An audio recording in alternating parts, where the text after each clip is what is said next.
વિદ્યાર્થી મિત્રો, તો ધોરણ 11 સાયન્સ ભૌતિક વિજ્ઞાનમાં આપણે અત્યારે ચેપ્ટર નંબર 8 ચાલી રહ્યું છે અને જે ચેપ્ટર છે આપણું ગુરુત્વાકર્ષણ. તો આ ગુરુત્વાકર્ષણ ચેપ્ટરના આજના વિડિયો લેક્ચરમાં આપણે આ ગુરુત્વાકર્ષણ ચેપ્ટરની લાસ્ટ થિયરીનો અભ્યાસ કરવાના છીએ. જે થિયરી છે આપણી ભૂસ્થિર ઉપગ્રહ અને ધ્રુવીય ઉપગ્રહ. ભૂસ્થિર ઉપગ્રહ અને ધ્રુવીય ઉપગ્રહ. ભૂસ્થિર ઉપગ્રહને ઇંગ્લિશમાં કહેશું જીઓસ્ટેશનરી સેટેલાઇટ.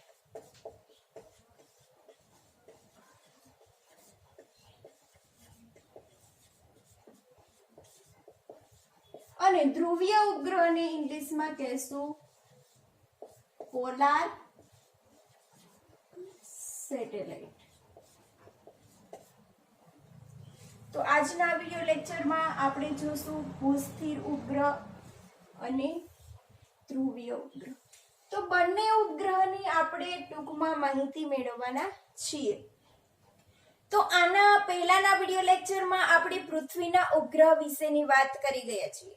તો જ્યારે આપણે આ પૃથ્વીના ઉપગ્રહની થિયરીનો અભ્યાસ કર્યો હતો ત્યારે એમાં આપણે શેનો અભ્યાસ કરેલો હતો કે પૃથ્વીની ફરતે જે પણ કઈ ઉપગ્રહ છે, જે પણ કઈ સેટેલાઇટ છે એ પૃથ્વીની ફરતે ભ્રમણ કરી રહ્યા છે. તો આ જે સેટેલાઇટ છે એ પૃથ્વીની ફરતે ભ્રમણ કરે છે ત્યારે એનો કક્ષીય વેગ કેટલો હોય છે, એટલે કે કેટલા વેગથી ઉપગ્રહ છે એ પૃથ્વીની ફરતે ભ્રમણ કરે છે. આ ઉપરાંત આ ઉપગ્રહને પૃથ્વીની ફરતે એક પરિભ્રમણ પૂરું કરવા માટે કેટલો સમય લાગે છે કે આવર્તકાળ વિશેની વાત કરી ગયા હતા.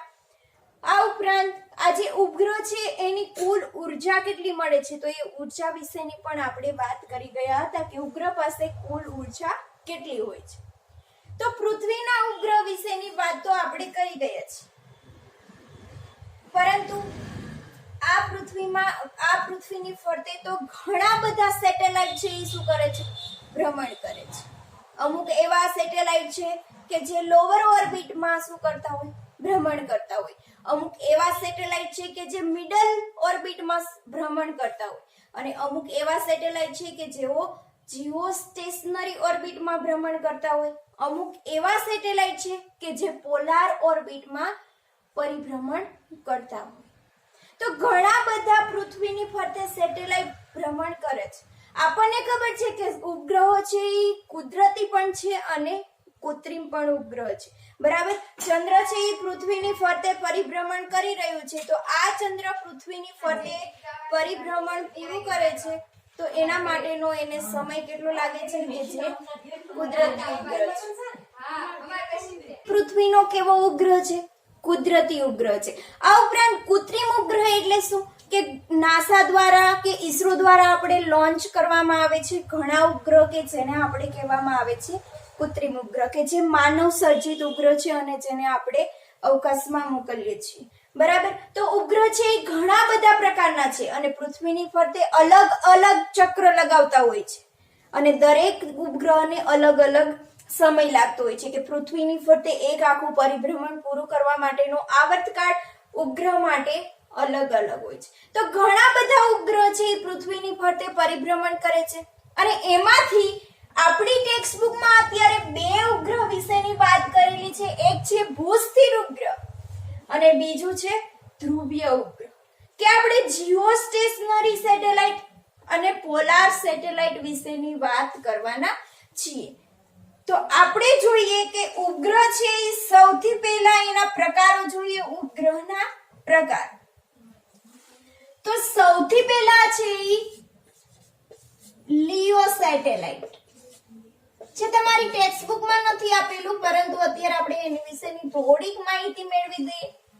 હવે આ લિયો સેટેલાઇટ એટલે શું કે લિયો એટલે લોઅર અર્થ ઓર્બિટ.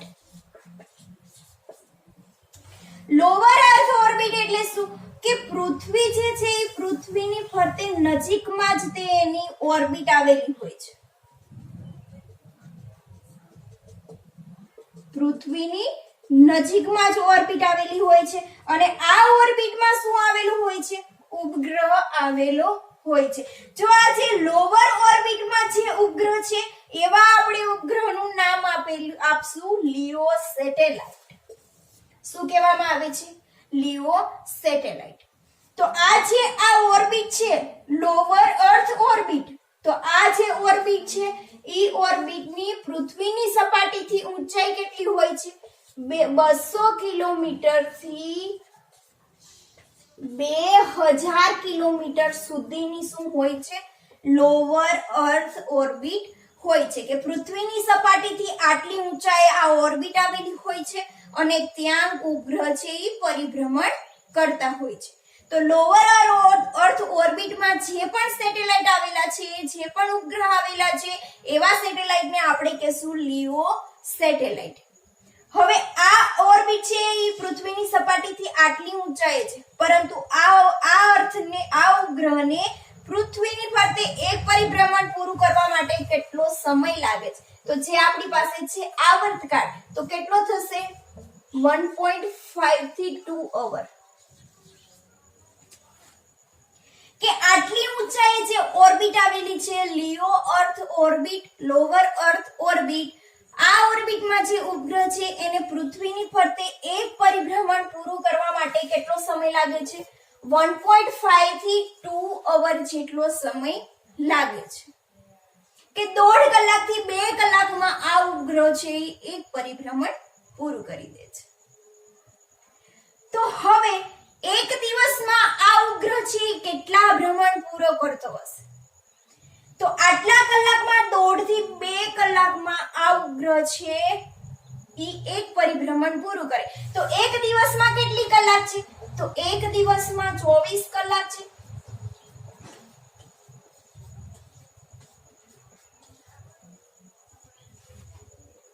બરાબર.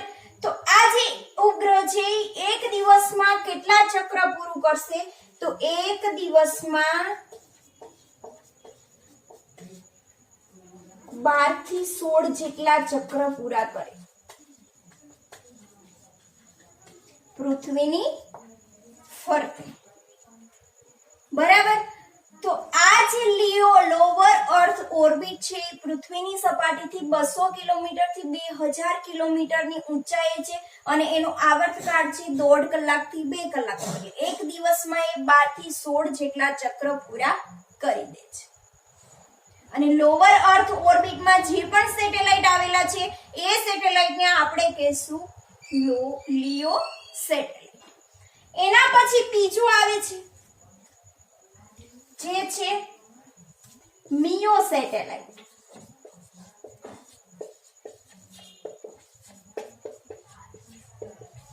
મિયો સેટેલાઇટ એટલે શું? મિડલ અર્થ ઓર્બિટ.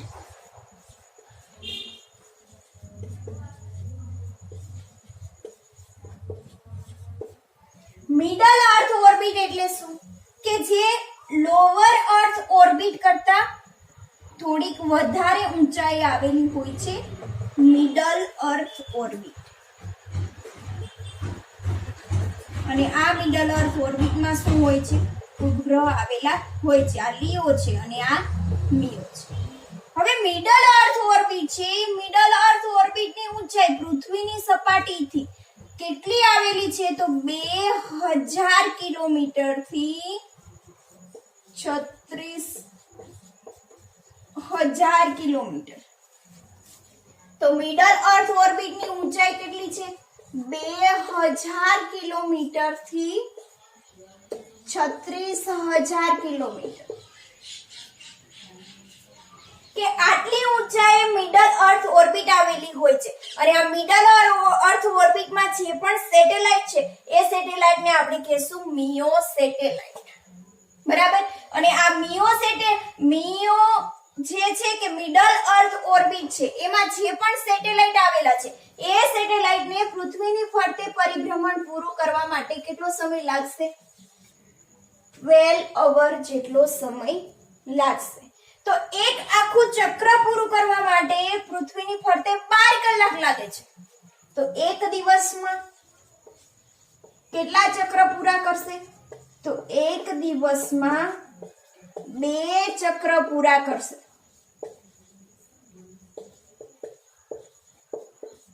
મિડલ અર્થ ઓર્બિટમાં જે પણ સેટેલાઇટ આવેલા છે એ 12 કલાકમાં 1 ચક્ર પૂરું કરશે. તો એક દિવસમાં કેટલા ચક્ર પૂરા થાય?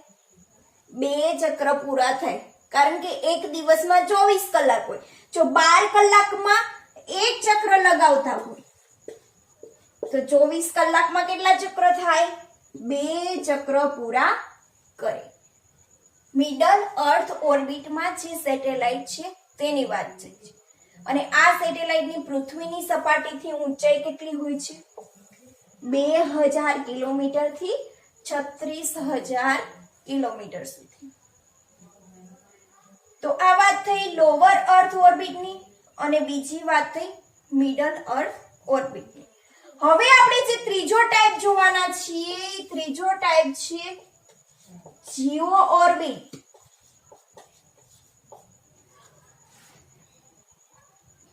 જીઓ ઓર્બિટ એટલે શું?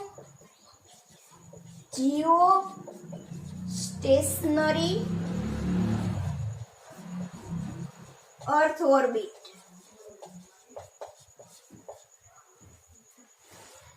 તો જે આપણી ટેક્સ્ટ બુકમાં આપણને પૂછેલું છે જીઓ સ્ટેશનરી સેટેલાઇટ.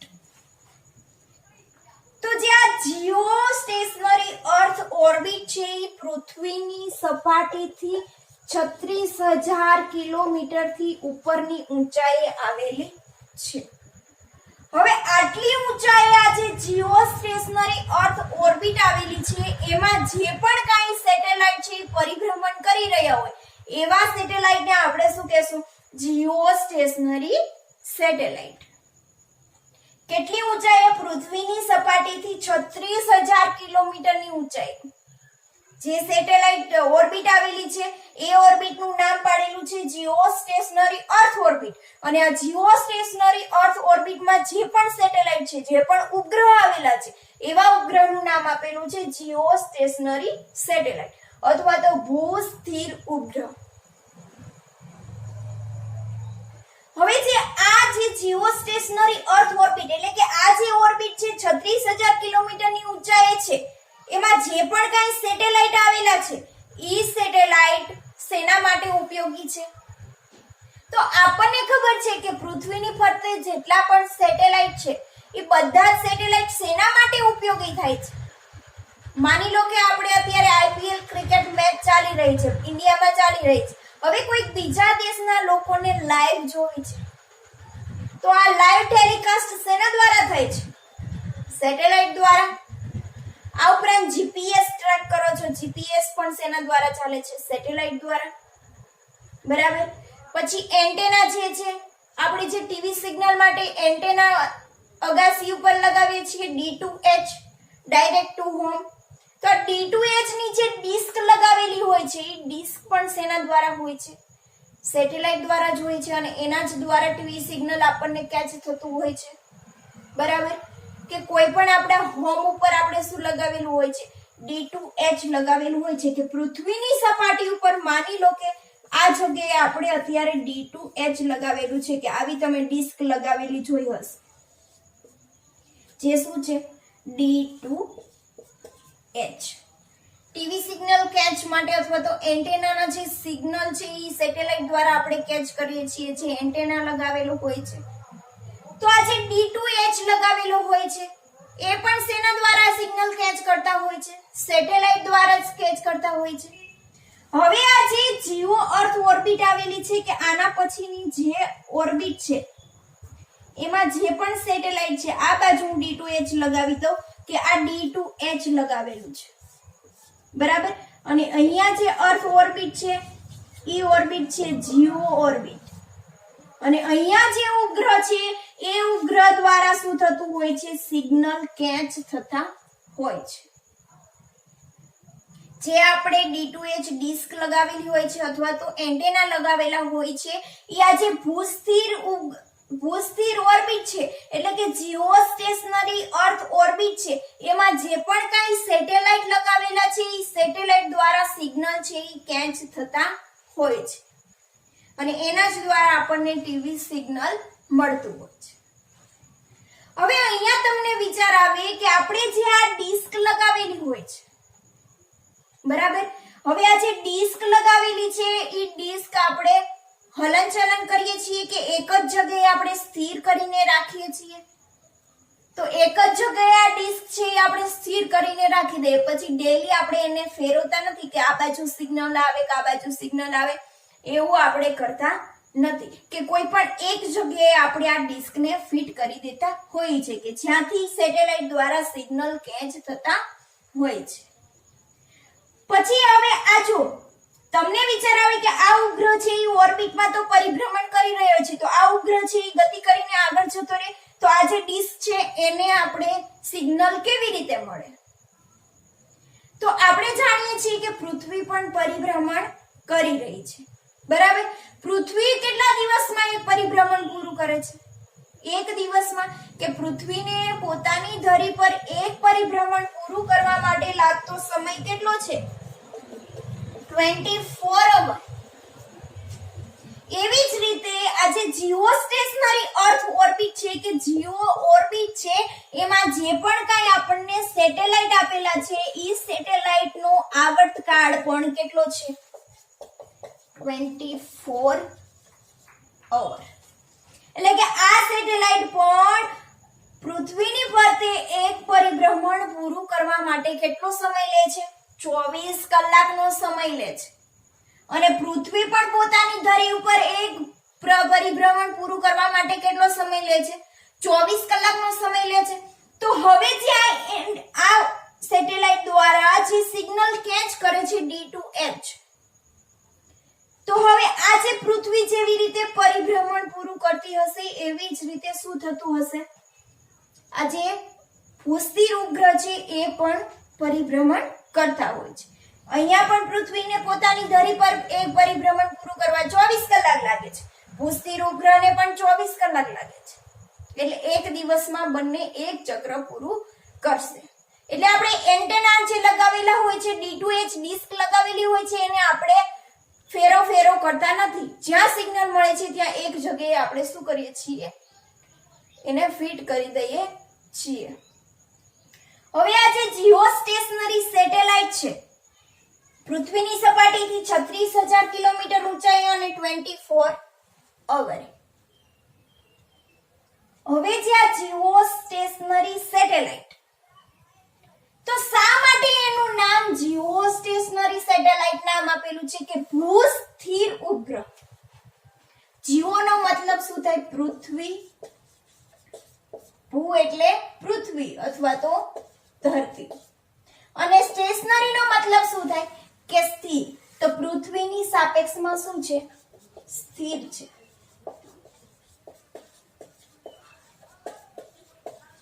માટે એવા ઉપગ્રહનું નામ આપેલું છે ભૂસ્થિર ઉપગ્રહ. કે પૃથ્વીની સપાટી પરથી કોઈ પણ એક બિંદુએ તમે આ ઉપગ્રહને જોશો તો એ ઉપગ્રહ છે તમને પૃથ્વીની સપાટી ઉપરથી કેવો દેખાશે?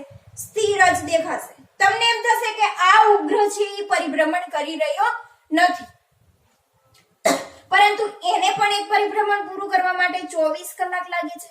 અને પૃથ્વીની સપાટીનું જે પણ તમે પોઈન્ટ નક્કી કર્યું છે એ પણ એક ચક્ર પૂરું કરતા કેટલો સમય લેશે? 24 કલાકનો લેશે. એટલે પૃથ્વી ઉપરથી તમે જોશો તો તમને તો એવું જ લાગશે કે આ જે ઉપગ્રહ છે એ કેવો છે? સ્થિર છે. તો પૃથ્વીની સાપેક્ષમાં એ ઉપગ્રહ કેવો દેખાય છે? સ્થિર ઉપગ્રહ દેખાય છે. માટે જીઓસ્ટેશનરી અર્થ ઓર્બિટમાં જે ઉપગ્રહ આવેલો છે એ ઉપગ્રહનું નામ આપેલું છે ભૂસ્થિર ઉપગ્રહ. એટલે કે પૃથ્વીની સપાટીના કોઈ પણ એક બિંદુએથી ઓબ્ઝર્વેશન કરો તો એ ઉપગ્રહ છે એ તમને સ્થિર જોવા મળશે. હવે આ જે જીઓસ્ટેશનરી સેટેલાઇટ છે એ જીઓસ્ટેશનરી સેટેલાઇટ કેવી રીતે હોય છે? તો આ જે પૃથ્વી છે, પૃથ્વીનું આ બંને શું છે? ધ્રુવો. બરાબર.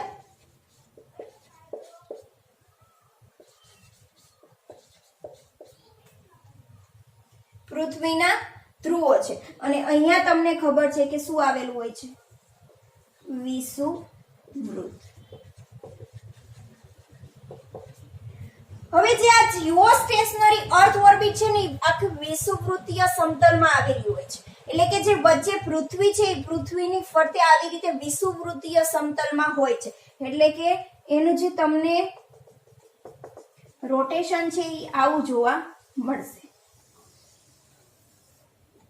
એટલે પૃથ્વીની સપાટીથી આ જે ઊંચાઈ છે એ કેટલી હશે? 36,000 કિલોમીટર. એટલે કે પૃથ્વીની ફરતે જે વિષુવવૃત્તીય સમતલમાં જે જીઓ સ્ટેશનરી અર્થ ઓર્બિટ આવેલી છે એ પૃથ્વીની સપાટીથી કેટલી દૂર હશે? 36,000 કિલોમીટર દૂર હશે. બરાબર. અને પૃથ્વીની ફરતે એક પરિભ્રમણ પૂરું કરવા માટે કેટલો સમય લેશે? 24 કલાક. હવે આપણે કેવી રીતે નક્કી કરી શકીએ કે આ જે જીઓ સ્ટેશનરી અર્થ ઓર્બિટ છે એ પૃથ્વીની સપાટીથી 36,000 કિલોમીટર દૂર છે? તો આપણને ખબર છે કે પૃથ્વીની ફરતે જે પણ કાંઈ ઉપગ્રહ છે એ પરિભ્રમણ કરી રહ્યા છે, તો એના કક્ષીય વેગ માટેનું ઇક્વેશન આપણને મળેલું હતું v √gme/r. r શું હતું? પૃથ્વીના કેન્દ્રથી અંતર, જે re છે આ એ જ છે, એટલે ટોટલ r કેટલું મળશે? r e plus h. તો એનો કક્ષીય વેગ માટેનું ઇક્વેશન છે v √gme/r. અને એના આવર્તકાળનું ઇક્વેશન પણ આપણને ખબર છે કે આવર્તકાળ એટલે શું થતું હતું? પથ લંબાઈના છેદમાં કક્ષીય વેગ. હવે આવર્તકાળ t = 2πr અને v શું થઈ જશે? √r ના છેદમાં gme. હવે t = 2πr1 અને અહીંયા થઈ જશે r1/2 upon √gme. હવે t બરાબર 2π, r નું શું થઈ જશે? 3/2 upon √gme. આ બાજુથી વર્ગમૂળ કાઢો એટલે અહીંયા શું લાગી જાય? વર્ગ. તો t² બરાબર શું થઈ જશે? 4π² r³ upon gme. જે તમે ઇક્વેશન છે. બરાબર. તો આ ઇક્વેશનમાં તમે શું કરશો? r³ ને પહેલા કરતા બનાવશો અને r³ ને કરતા બનાવી પછી એમાં r છે એ re plus h કરી દો અને એનું તમે ઘનમૂળ કાઢીને વર્ગ કરીને આન્સર લાવશો એટલે તમને આ જે r મળશે એ કેટલો મળશે? 36,000 કિલોમીટર. તો આ થઈ ભૂસ્થિર ઉપગ્રહની વાત. હવે ધ્રુવીય ઉપગ્રહની વાત કરીએ. તો ધ્રુવીય ઉપગ્રહ એટલે શું? ધ્રુવીય ઉપગ્રહ એટલે કે આ જે ધ્રુવ છે બંને બાજુ શું આવેલા છે? ધ્રુવ. તો આ ધ્રુવની ફરતે જે આખી ઓર્બિટ આવેલી હોય છે એ ઓર્બિટમાં શું કરતા હોય છે? ઉપગ્રહ છે એ પરિભ્રમણ કરતા હોય છે. અને આ જે ઓર્બિટ છે એની ઊંચાઈ સમથિંગ 200 થી 800 કિલોમીટરની ઊંચાઈએ હોય છે. કે પૃથ્વીની સપાટીથી એટલી જ ઊંચાઈ ઓર્બિટ આવેલી હોય છે. અને એનો આવર્તકાળ છે એ કેટલો હોય છે? 100 મિનિટ.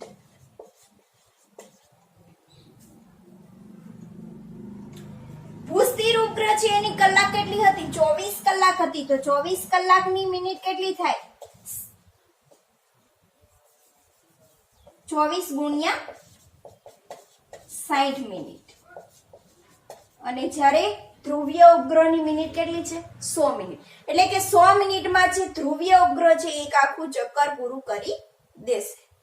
હવે 100 મિનિટમાં છે આ ઉપગ્રહ છે એક ચક્ર પૂરું કરી દે છે. બરાબર. તો આ જ્યારે એક ચક્ર પૂરું કરતા હોય છે ત્યારે પૃથ્વીની સપાટી ઉપર આપણે કોઈ પણ એક કેમેરો રાખ્યો હોય છે.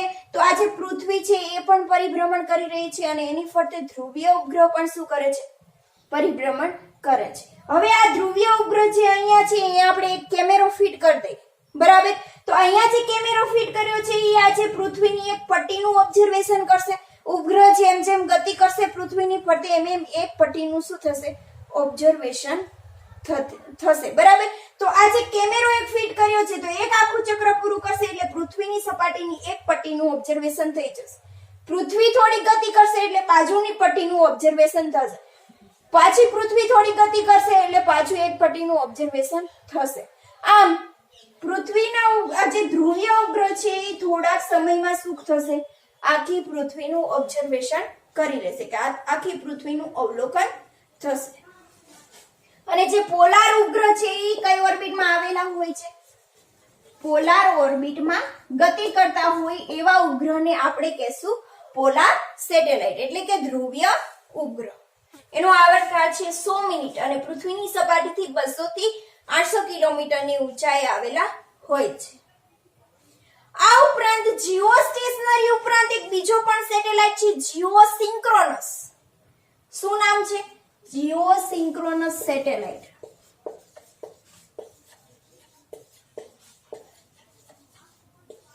હવે આ જીઓસિંક્રોનાઇઝ સેટેલાઇટ છે ને એ પણ એની ઊંચાઈ પણ કેટલી હોય છે 36000 કિલોમીટર એટલે કે પૃથ્વીની સપાટીથી 36000 કિલોમીટર ઊંચાઈ છે અને એનો આવર્તકાળ પણ 24 કલાકનો હોય છે કે 24 કલાકમાં એક પરિભ્રમણ પૂરું કરે છે. પરંતુ એની જે ઓર્બિટ હોય છે એ કેવી ઓર્બિટ હોય છે, પૃથ્વીની ફરતે આવી રીતે ઇન્ક્લાઇન ઓર્બિટમાં આવેલા હોય છે. આને શું કહેવાય છે? Incline orbit. અને ઇન્ક્લાઇન ઓર્બિટમાં જે પણ સેટેલાઇટ છે એવા સેટેલાઇટને શું કહેશું? જીઓસિંક્રોનસ સેટેલાઇટ. આ જીઓસિંક્રોનાઇઝ સેટેલાઇટ છે ઇન્ક્લાઇન ઓર્બિટમાં શું કરતા હોય છે? પરિભ્રમણ કરતા હોય છે. એ પણ પૃથ્વીની સપાટીથી 36000 કિલોમીટર ઊંચાઈ હોય છે અને એનો આવર્તકાળ પણ 24 કલાકનો હોય છે કે 24 કલાકમાં એક પરિભ્રમણ પૂરું કરી દેશે. પરંતુ આ જે વિષુવવૃત્તીય જે સમતલ છે એની સાથે એક એંગલ બનાવતો હોય છે, જ્યારે જીઓસ્ટેશનરી સેટેલાઇટ છે એ વિષુવવૃત્તીય સમતલમાં હોય છે અને જીઓસિંક્રોનસની ઓર્બિટ કેવી હોય છે? ઇન્ક્લાઇન ઓર્બિટ હોય છે. બાકી બંનેની હાઇટ અને આવર્તકાળ બંને કેવા છે? સમાન જ છે. તો આવી રીતે ઘણા બધા પણ ઉપગ્રહ છે, એમાંથી આપણી ટેક્સ્ટ બુકમાં આપેલા છે ભૂસ્થિર ઉપગ્રહ અને ધ્રુવીય ઉપગ્રહ. તો એની વાત આપણે અત્યારે કરી લીધી છે.